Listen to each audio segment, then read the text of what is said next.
My client asked about the afterlife. Rather, her highest guidance wanted her to know about it because she has someone she loves very dearly who has a terminal illness. And this is what they told her. When somebody's end is coming, they might start hallucinating. And it just means they've already started seeing who's coming to fetch them. So for some people, when the end is coming, it's helpful for them to know that if they're conscious enough. It can bring them like a type of peace to know that if that happens, they're not crazy. It's part of the journey. When those loved ones come, they're very encouraging. I speak to deceased people for a living, and they're always very encouraging. They always tell me how, and this one came to fetch me, and they held my hand, and they gave me a chance to process all my grief before I passed over even. And then it's like, asking the client, before he passed over, that it seemed like he was grumbling and fighting. They're like, oh yes, we were so worried about him. And it's like, no, he was having the best time. He got to sort out his beef. The people he couldn't sort out his beef with because they'd already passed over. He sorted out his beef and then he passed over, which is a blessing for you because have you not noticed how relaxed your children are since he passed? And you're thinking, oh, maybe there's something wrong with them. And she's like, yeah. It's like, they just inherited his grief. And then he processed it before he passed so they could be liberated from it. It was like his one last act of kindness he could do upon his deathbed. That's very beautiful. I think that's beautiful. And something else they said is that passing over is like going on a road trip. But the moment you get into the car, it's like sitting in consciousness or awareness or understanding the what, where, how, why, what. And then so you're like, all right.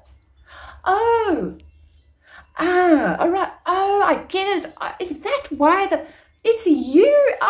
So like that's what happens the moment you sit in the car and all your loved ones come sit in the car with you until eventually the car expands so much that there is no car, just the white light. So, people talk about the tunnel of light. You go to the light.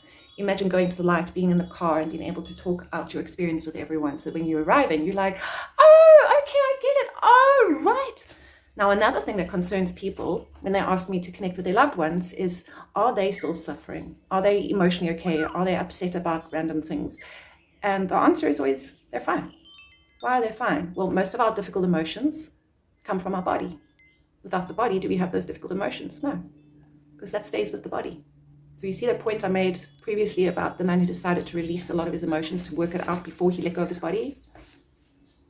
So those that share his genetics can be freed from his burdens. It's like we talk about ancestral trauma. He was like, not my family, thank you very much. That requires a huge amount of courage.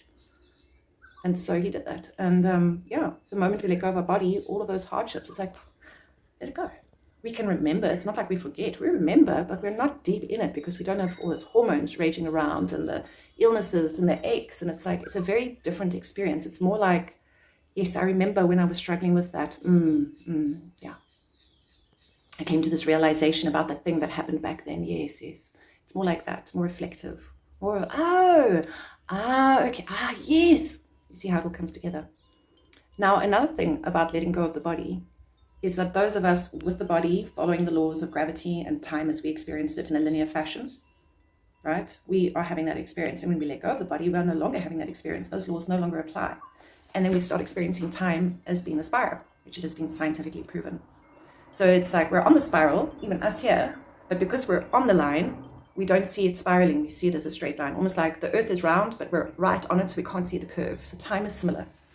And when we pass over, when we're no longer bound to those laws, they can be ready to chat to a medium the next day, because they're experiencing time differently. They can, in the split instant that they pass over, they can visit everybody that they love and have them really, what? Oh, is that why? Oh, I get it now. They can have all of that in a split second.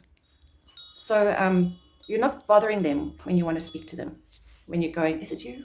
Oh, I miss you. You're not bothering them. They're not experiencing time the way we are. Oh, I'm talking to you all the time. Am I wasting your time? Am I exhausting you because I'm crying? No. They're not having that very intense human experience that we're having. They're without that, which for them is very peaceful. Are they at peace? Yes. How do I know if they're in the white light? Well, because that's where we automatically program to go when we pass over. If you go somewhere different, it's because you very purposefully chose it even before passing. Because it's very hard to fight the programming. Is there a heaven or a hell? Not that I've ever seen. I once saw a deceased man in a black bubble, but he had created that because he was aware of all the mistakes he had made and he felt that he deserved the punishment. And I remember trying to negotiate with him. No, don't do this to yourself. Don't hurt yourself. And he was going, no, I deserve this. And it's like, no, but you're in the white light. The white light has not done this to you. You have done this to yourself. The white light is very welcoming, going, please release yourself of this punishment. You don't need this. So no, there's no hell. And there's no heaven. Where do we go? We all go to the same place no matter what. No matter how shocking our passing is, no matter how we passed, we all go to the same place. And the white light is very forgiving and loving.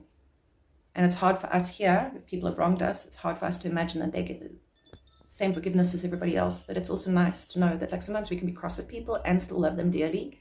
And to know that they are arriving in the light going, is that why I was always doing that thing? Oh my God, it's just taught behavior because when I was 5, oh my gosh. So that's what they're experiencing. So we're allowed to still have our resentments and be angry, and also to know at the same time, oh, but they're working through it now. They're getting their awareness and their aha moments if that's what they're looking for. So yeah, I hope you find this helpful.